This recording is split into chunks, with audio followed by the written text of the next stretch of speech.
अस्सलाम वालेकुम नाजरीन, रूबी न्यूज़ के साथ मैं हूं मोहम्मद अख्तर। सबसे पहले नज़र डालते हैं सुर्खियों पर। रमज़ान मुबारक में इबादतों के लिए वक्त निकाले। रमज़ान कुरान का महीना, इसका हक़ अदा किया जाए। सदर मजलिस बैरिस्टर ओवैसी ने मक्का मस्जिद में यौमुल कुरान से किया खिताब।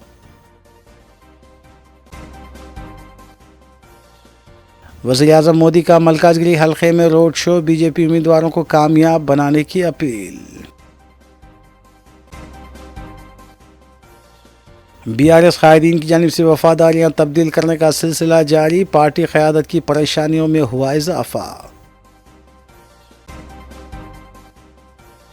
बीआरएस रुकन कौंसिल की कविता के मकान पर आईटी और ईडी के धावे। शराब स्कैम में तहकीकात के लिए ईडी का धावा।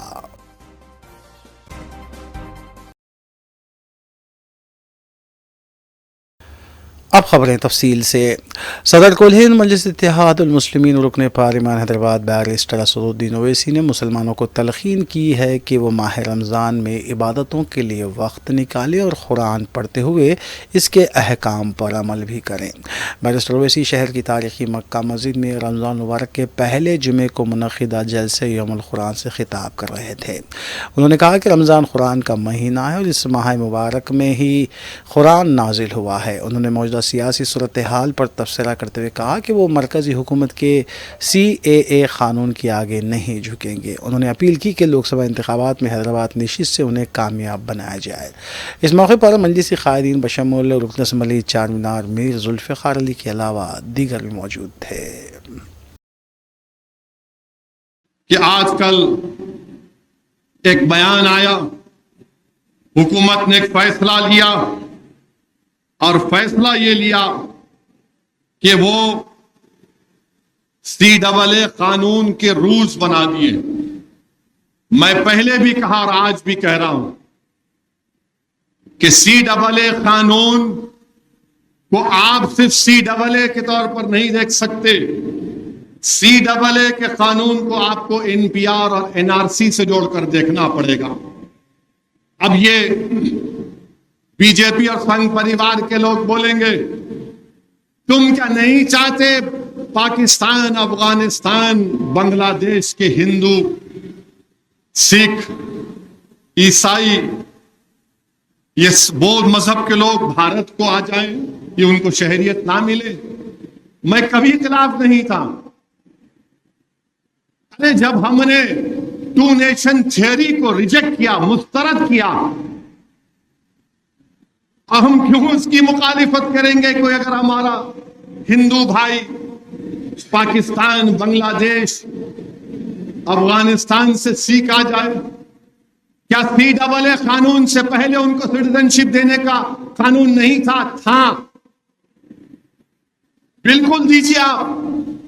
मगर हमारा एतराज यह है कि मजहब की बुनियाद पर नहीं कानून बनाया जा सकता। लोग बार बार मुझसे कहते हैं, तुम क्या बोल रहे हो, तुम्हारी शरीयत तो नहीं लेंगे ना असदुद्दीन? मैं उनसे कहता हूं कि CAA का ताल्लुक सिटीजनशिप कानून से है, NPR का ताल्लुक सिटीजनशिप कानून से है, NRC का ताल्लुक सिटीजनशिप कानून से है। और कब से हम लोग मजहब की बुनियाद पर सिटीजनशिप देंगे? मजहब की बुनियाद पर जब सिटीजनशिप दी जा रही है तो मजहब की बुनियाद पर छीनी भी जा सकती है। मजहब की बुनियाद पर जब सिटीजनशिप दी जा रही है तो मजहब की बुनियाद पर छीनी भी जा सकती है ना। वो क्या शेर है कि बिगड़ती है जब जालिम की नीयत, बिगड़ती है जब जालिम की नीयत तो ना कोई तदबीर ना दलील काम में आती है। मजहब की बुनियाद पर सिटीजनशिप दे रहे आप, और कल अगर NPR और NRC कराएंगे, आसाम में समझाने के लिए बोल रहा हूं, और ये RSS के लोग अंधे भक्त हैं, थम्सअप हैं, इनको खाली असदुद्दीन बोलते कि पाकिस्तान, असदुद्दीन बोलते कि जिन्ना याद आता है इनको। यही मक्का मस्जिद थी RSS वालों, यही मक्का मस्जिद थी सन 1857 में। इसी मक्का मस्जिद के इमाम का नाम शेख इस्माइल था। इसी मक्का मस्जिद में रमजान का महीना था, इसी मक्का मस्जिद के इमाम ने खुतबा दिया, नमाज पढ़ाई और पूरे मजमे से कहा कि चलो सुल्तान बाजार जाएंगे, अंग्रेज रेजिडेंसी के खिलाफ ऐलान बगावत करेंगे, इस मुल्क को आजाद कराएंगे। यहां से मजमा गया, वो सुल्तान बाजार के पास जो वुमेन्स कॉलेज है वहां पर गोलियां चली, अंग्रेज गोली चलाए, कई लोग शहीद हुए। मौलवी इस्माइल को रहमतुल्लाह अलैह को गिरफ्तार कर लिया गया। अंडमान निकोबार में जो काला पानी है उसका सबसे पहला कैदी कौन है बताओ आरएसएस वालों, बताओ। नहीं बोलेंगे। उसका सबसे पहले कैदी का नाम मौलवी इस्माइल हैदराबाद के थे। और ये हमको देख के बोलते हैं यूं फुलाएंगे। तो बता ये रहा था कि एनपीआर और एनआरसी, आसाम में सुप्रीम कोर्ट ने कहा एनआरसी कराओ, 1600 करोड़ रुपए खर्च किए करके सुप्रीम कोर्ट के मातहत एनआरसी हुआ। आसाम में 19 लाख लोग के नाम नहीं आए। कितने? 19 लाख, जिसमें से 10 से 12 लाख हमारे हिंदू भाई हैं, 1.5 लाख मुसलमान हैं।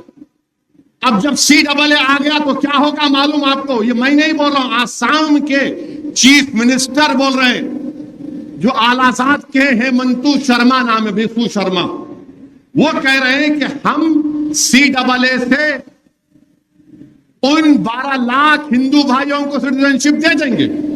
ये मैं नहीं बोल रहा हूं। वो 1.5 लाख मुसलमान क्या करना? वो 1 लाख 1.5 लाख मुसलमान क्या करना? उनको बोलेंगे आप 1962 में आए क्या? आप 1951 में आए क्या? कागज दिखाओ, दादा का बर्थ सर्टिफिकेट दिखाओ।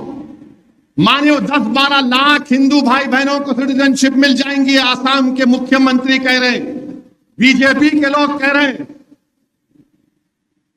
और वो 1.5 लाख मुसलमान फॉरेनर्स ट्रिब्यूनल में जाके केस लड़ो अपना। लोग बोलेंगे नहीं अभी कुछ नहीं हो रहा। मेरे भाई साहब, हर चीज अभी नहीं होती, हर चीज बाद में होती है। जब एनआरसी होगा, एनपीआर होगा, और अगर कहा जाएगा उसमें उसके रूल से पढ़कर सुना रहा हूं, पॉपुलेशन की एक लिस्ट बनाई जाएगी कि महाजरीन कैंप, यहां पर महाजरीन कैंप में कितने लोगों के घर हैं, नाम आ गए।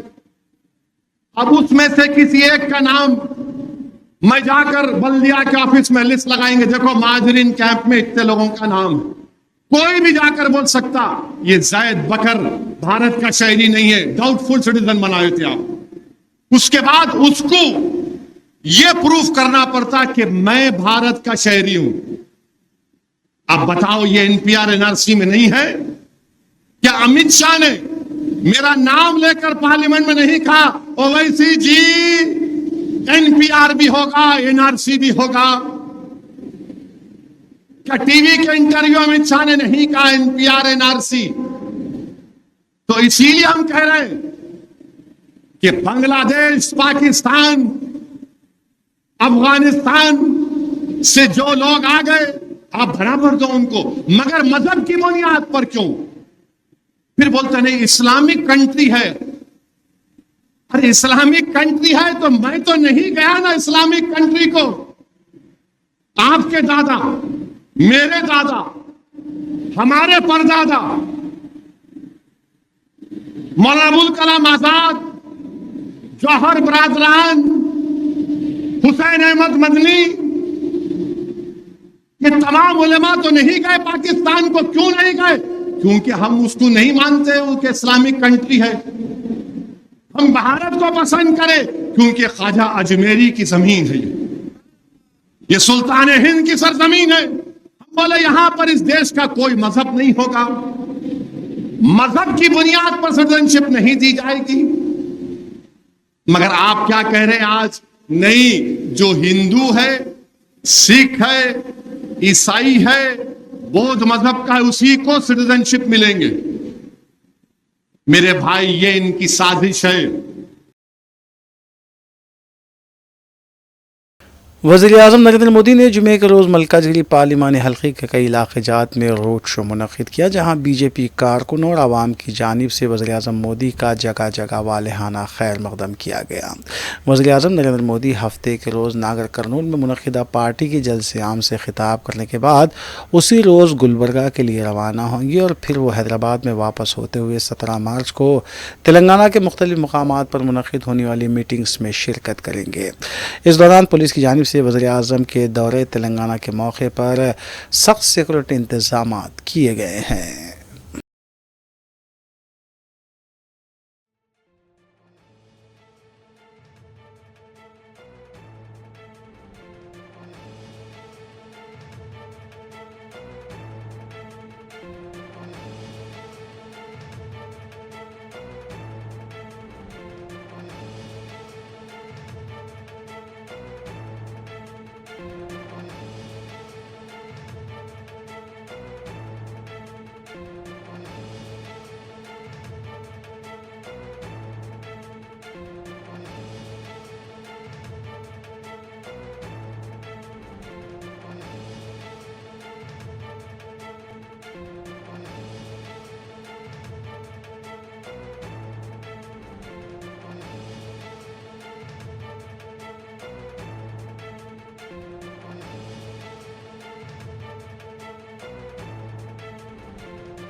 वज़ीर आला तेलंगाना ए रेवंत रेड्डी की जानिब से एलबी स्टेडियम में दावत इफ्तार का अहतमाम किया गया। इस दावत इफ्तार में मजहबी, समाजी और सियासी क़ायदीन ने बड़ी तादाद में शिरकत की।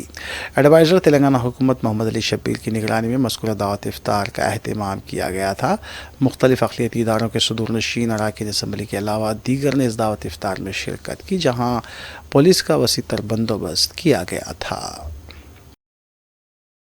इफ्तार कीजिए, उसके बाद अजान होगी, नमाज होगी, उसके बाद ताम का एहतमाम किया जाएगा।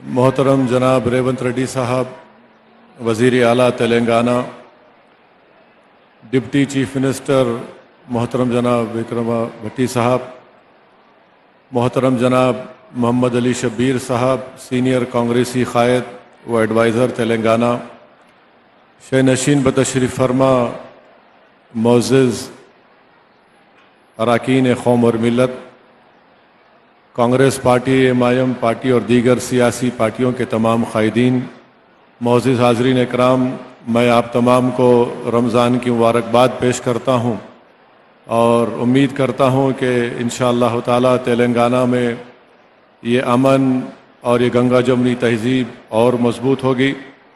मैं उम्मीद करता हूं कि हमारे वज़ीर आला इंशाअल्लाह ताला तेलंगाना को और मज़बूत और ख़ूबसूरत बनाएंगे और इसमें यकीनन हमारी पार्टी की तरफ से आपको पूरा ताउन हासिल होगा। मैं फिर से कह रहा हूं कि तेलंगाना में हम फ़िस्ताई ताकतों को और नफ़रत फैलाने वालों को, हम तमाम को मिलकर इन तमाम नफ़रत पैदा करने वालों को, घरों को तोड़ने वालों को, हमको मिलकर तेलंगाना को मजबूत रखना है, उसकी हिफाजत करना है। मैं वज़ीर आला से एक रिक्वेस्ट ये करूँगा कि CAA के बारे में भी आपकी पार्टी का मौक़िफ़ वाज़ेह है। अगर आप एक मरतबा यहाँ पर उसका ज़िक्र कर दें तो मैं समझता हूँ कि एक बहुत बड़ा अच्छा पैगाम पूरे तेलंगाना में और पूरे मुल्क में जाएगा। आप तमाम को रमज़ान की मुबारकबाद। अस्सलाम वालेकुम व रहमतुल्लाहि व बरकातुहू। अमित शाह जी से नहीं हो जाएंगे, हम खड़े रहकर सुप्रीम कोर्ट में अच्छा वकीलों को लगा के हम लड़के 4% रिजर्वेशन दिया हुआ है कांग्रेस पार्टी ने, उसको बचाने का भी जिम्मेदारी हमारे है। इसीलिए मैं रमज़ान जो महीना है बरकत के महीना है, आने वाले दिनों में हम अच्छा प्रोग्राम्स लेकर आगे आएंगे। आप लोगों को पता है अगर कांग्रेस ऐसे सरकार की तरफ से इतना अच्छा प्रोग्राम लिए तो MIM के सब सारे नेतागण यहाँ पर मौजूद हुए, इसका मतलब हमारे सरकार सर्कुलर सरकार है, सबको साथ में लेकर आगे चलाने वाले हैं। आप लोगों के दुआ रहना, इस महीने में हम जो भी मांगेंगे अल्लाह मियाँ से सब मिल जाएंगे। आप सब लोग 4 करोड़ तेलंगाना जनता के लिए दुआ मांगो। तेलंगाना सरकार, तेलंगाना तरक्की करना है, दुनिया में सबसे आगे जाने के लिए आपके मदद बहुत ज़रूरी है। आप लोगों को साथ में लेकर, हिंदू मुसलमान मेरे लिए 2 आंखें हैं, एक आंख नहीं है तो कोई भी सही तरीका से नहीं चल सकते। इसीलिए इस हिंदू मुसलमान भाइयों को साथ में लेकर चलाए तो ही ये सरकार सेक्युलर सरकार बनेंगे, तेलंगाना तरक्की करेंगे और हैदराबाद शहर को डेवलपमेंट करने का जिम्मेदारी हमारी है। जो रूरल एरिया में है, आज के दिन हम जितने भी चेयरमैन बनाए यहीं पर है। आप लोगों को मालूम है अजमतुल्लाह साहब को हम वक्फ बोर्ड के चेयरमैन बनाए और हमारे भाइयों को 4 चेयरमैन दिए, 4 के 4 अभी मंच पे बैठा हुआ है। इसका मतलब हम कभी भी कुछ डिसीजन लिए तो हर बार हम सोचते भाई हिंदू के साथ साथ मुसलमान भाइयों का हिस्सा भी उन लोगों को बराबर देने के लिए कोशिश कर रहे हैं। और मैं साफ कह रहा हूँ 4%। रमज़ान मुबारक के आगाज़ के साथ ही कई हल्क़ों में इफ्तार पार्टियों का भी जोश व खरोश के साथ अहतमाम किया जा रहा है। मजलिस क़ायदीन मुसलसिल मज़कूरा इफ्तार पार्टियों में मेहमानान ख़ुसूसी की हैसियत से शिरकत कर रहे हैं। इस सिलसिले के तहत क़ायद मुक़न्नम मजलिस अकबरुद्दीन ओवैसी भी दावत इफ्तार में शिरकत कर रहे हैं। 4 रमज़ान मुबारक को भी अकबरुद्दीन ओवैसी ने मजलिस क़ायदीन की जानिब से मुनक़्क़िद की गई दावत इफ्तार में मेहमान ख़ुसूसी की हैसियत से शिरकत की।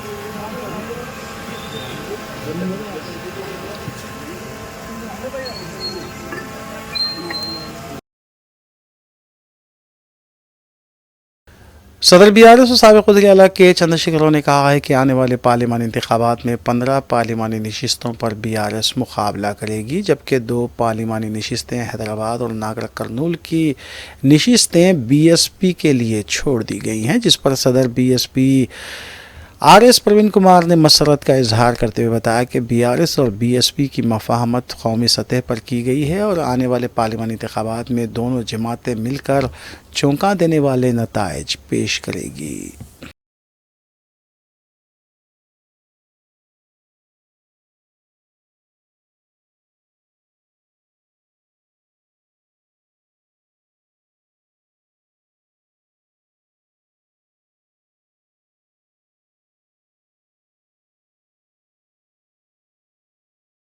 बीआरएस रुकन असम्बली डी नागेंद्र जो सियासी तब्दीलियां करने में काफ़ी शोहरत रखते हैं, अब वो बीआरएस को खैराबाद करते हुए कांग्रेस में शामिल होने की तैयारियां कर रहे हैं। जुमे के रोज़ डी नागेंद्र ने सदर तेलंगाना प्रदेश कांग्रेस कमेटी वज़ीर आला रेवंत रेड्डी से मुलाकात की। इस मौके पर नायब वज़ीर आला भट्टी विक्रमार्का, रियासती वज़ीर उत्तम कुमार रेड्डी और इंचार्ज रियासत तेलंगाना कांग्रेस मुंशी दीपा दास भी मौजूद थीं। बात रही कि हाल ही में निकलिस रोड पर आरटीसी की मुनक़िदा तकरीब में डी नागेंद्र ने शिरकत करते हुए भट्टी विक्रमार्का और पूनम प्रभाकर से खुशगवार माहौल में मुलाकात की थी।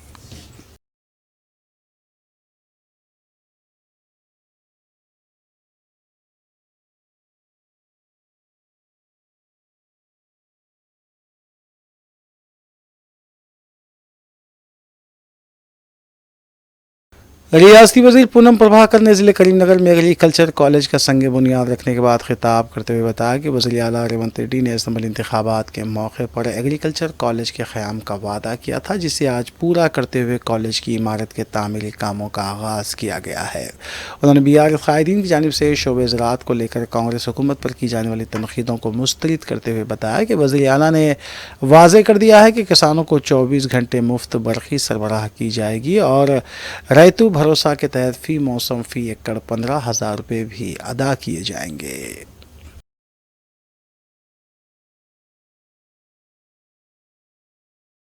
बीआरएस की रुकन असम्बली और साबिक़ वज़ीर हरीश राव ने किसानों के 100 दिनों के इक़्तिदार पर सवाल उठाए हैं। प्रेस कॉन्फ्रेंस के दौरान हरीश राव ने 100 दिनों में 174 किसानों ने जबकि 38 ऑटो ड्राइवर्स ने खुदकुशी करने की बात कही है।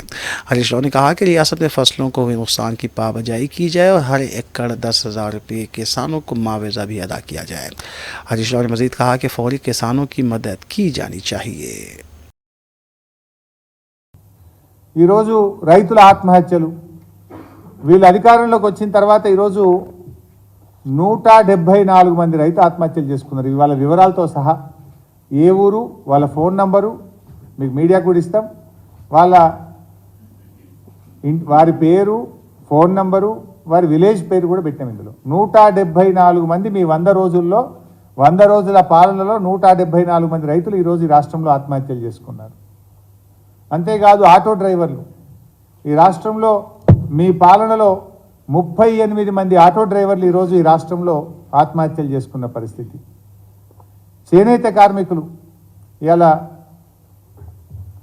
చేనేత కార్మికులు పని లేక పూట గడవక సిరిసిల్లలో నేతన్న బలవన్ మరణం. అంటే రైతు ఆత్మహత్యలు స్టార్ట్ అయినాయి, చేనేత కార్మికులు ఆత్మహత్యలు స్టార్ట్ అయినాయి, మా ఆటో డ్రైవర్లు ఆత్మహత్యలు చేసుకుంటున్నారు. ఆనాటి మళ్ళా పాత కాంగ్రెస్ పాలన ఉమ్మడి రాష్ట్రంలో ఆనాడు కాంగ్రెస్ పాలనలో ఏ రకంగా అయితే రైతు ఆత్మహత్యలు, చేనేత కార్మికుల ఆత్మహత్యలు జరిగినాయో మళ్ళీ ఈరోజు కాంగ్రెస్ వచ్చింది, కరువు వచ్చింది. కాంగ్రెస్ వచ్చింది, రైతు ఆత్మహత్యలు ప్రారంభమైనాయి. కాంగ్రెస్ పాలన వచ్చింది, నేత కార్మికుల బలవన్ మరణాలు ప్రారంభమైనాయి. ఇదా మీ పాలన? 100 రోజుల్లో మీ మేనిఫెస్టోలో ఏం చెప్పినారు? ఈ మేనిఫెస్టోలో స్పష్టంగా చెప్పినారు. ఈ మేనిఫెస్టోలో మీరు 100 రోజులు అమలు చేస్తామని చెప్పి ఇగో పేజ్ నెంబర్ 6లో 6 గ్యారంటీల అభయహస్తం. ఇందులో మొదటి హామీ పోయింది, చివరి హామీ చేయలేదు, మధ్యలో కూడా చేయలేదు. మొదటి హామీలోనే ఏముంది? ఇందులో మహిళలకు ప్రతి నెల 2,500 రూపాయలు మొట్టమొదటి హామీ. 100 రోజుల్లో మేము అమలు చేస్తామని చెప్పిన 6 గ్యారంటీల్లో మొదటి హామీ మహిళలకు ప్రతి నెల 2,500 ఇచ్చిండ్రా? ఏ మొహం పెట్టుకుని రేపు పార్లమెంట్ ఎన్నికల్లో ఓట్లాడుతారు మీరు? ఇందులో చివరి హామీ ప్రతి నెల 4,000 రూపాయలు ఆసరా పెన్షన్ అందిస్తాం. ఈ రాష్ట్రంలో వృద్ధులు, వితంతువులు, వికలాంగులు, చేనేత కార్మికులు, గీత కార్మికులు, ఎయిడ్స్ పేషెంట్లు, డయాలసిస్ పేషెంట్లు దాదాపు 42 లక్షల మంది ఉంటారు. వాళ్ళందరినీ మీరు మోసం చేసింది కదా. మీరే చెప్పింది కదా, అవ్వా డిసెంబర్ నెల నుంచి నీకు 4,000 పెన్షన్ రాబోతుందని. డిసెంబరు బాయే 100 రోజుల్లో అమలు చేస్తామని బాండ్. बीआरएस की रुकन कौंसिल के कविता के मकान पर इनकम टैक्स की तरफ से धावे की इत्तला मिली है। बंजारा हिल्स में वाक़ई कविता के क़यामगाह पर धावे हुए हैं। धावों के पेश नज़र किसी को भी घर में दाखिल होने की आईटी के ओहदेदार इजाज़त नहीं दे रहे हैं। दूसरी जानिब शराब स्कैम केस में एनफोर्समेंट डायरेक्टरेट ईडी ने भी कविता के मकान पर धावा किया है। ओहदेदारों ने ताहाल इस सिलसिले में तफसील बताने से गुरेज किया, तहम आखिरी खबर मौसूल होने तक भी धावे जारी थे।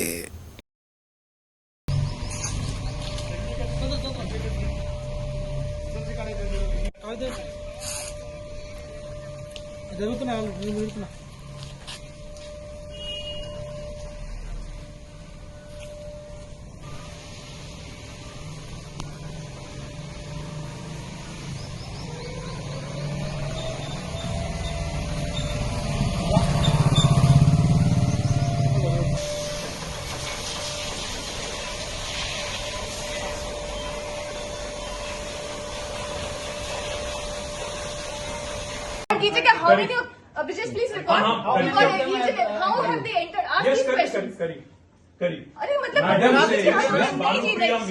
door is open. Madam Banupriya Meena says,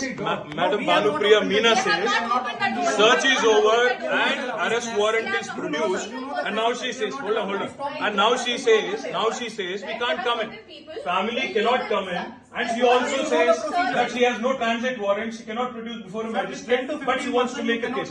Listen, you have given an undertaking in Supreme Court, and now you're violating it. You're in serious trouble. You're in serious trouble. You have the legal remedy always available. I'm telling you, you have come here on a Friday. कोतर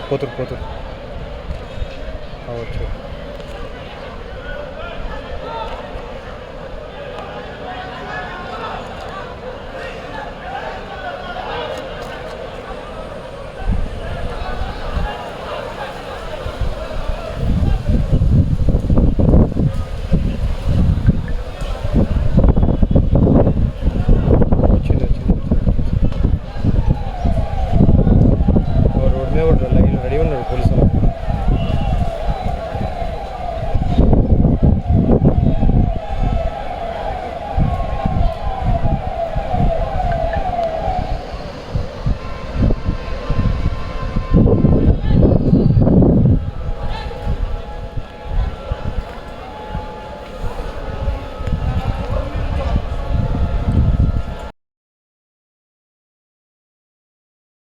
BRS के रुकन parliament Ranjit Reddy को लेकर भी मुख्तलिफ क़यास आ रही हैं जारी है। इत्तला है कि जुमे के रोज़ वज़ीर आला रवंत रेड्डी रंजीत रेड्डी से उनकी ख़यामगाह पहुँच कर मुलाकात कर सकते हैं। इत्तला ये भी है कि चेवल्ला से रंजीत रेड्डी कांग्रेस के टिकट पर मुकाबला कर सकते हैं।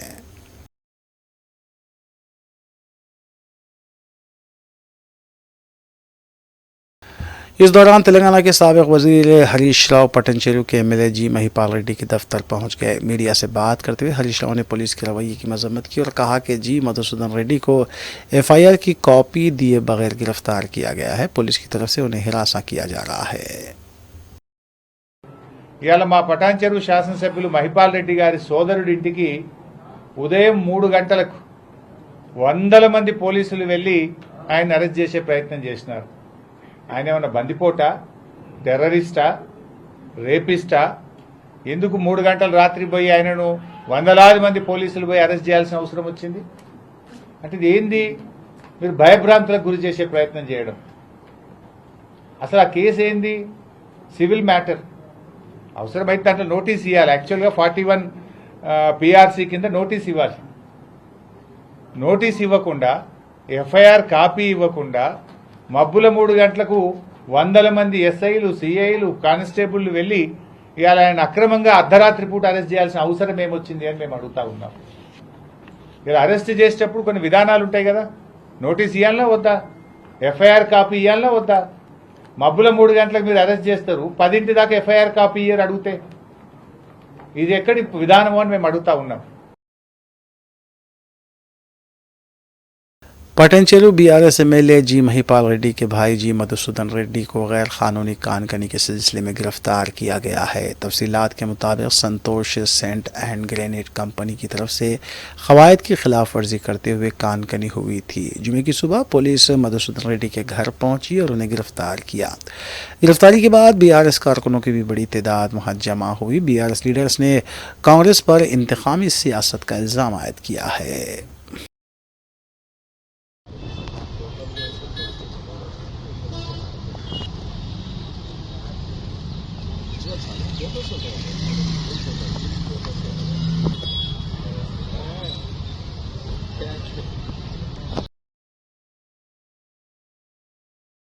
आखिर में सुर्खियां एक बार फिर। रमज़ान मुबारक में इबादतों के लिए वक्त निकाले, रमज़ान कुरान का महीना, इसका हक अदा किया जाए। सदर मजलिस बैरिस्टर ओवैसी ने मक्का मस्जिद में यौमुल कुरान से किया खिताब।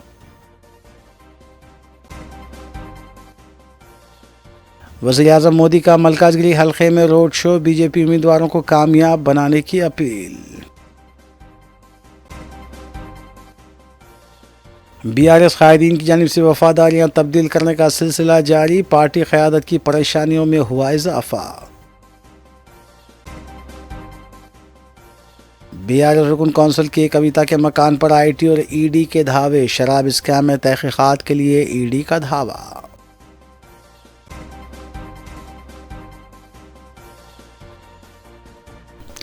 नाज़रीन, रूबी न्यूज़ की फीडबैक के लिए स्क्रीन पर दिए गए नंबर पर आप कॉल कर सकते हैं या ईमेल के ज़रिए हमें पैगाम भी भेज सकते हैं। इसी के साथ रूबी न्यूज़ यहीं इख्तिताम पज़ीर होती है। रूबी न्यूज़ की सारी टीम को दीजिए इजाज़त।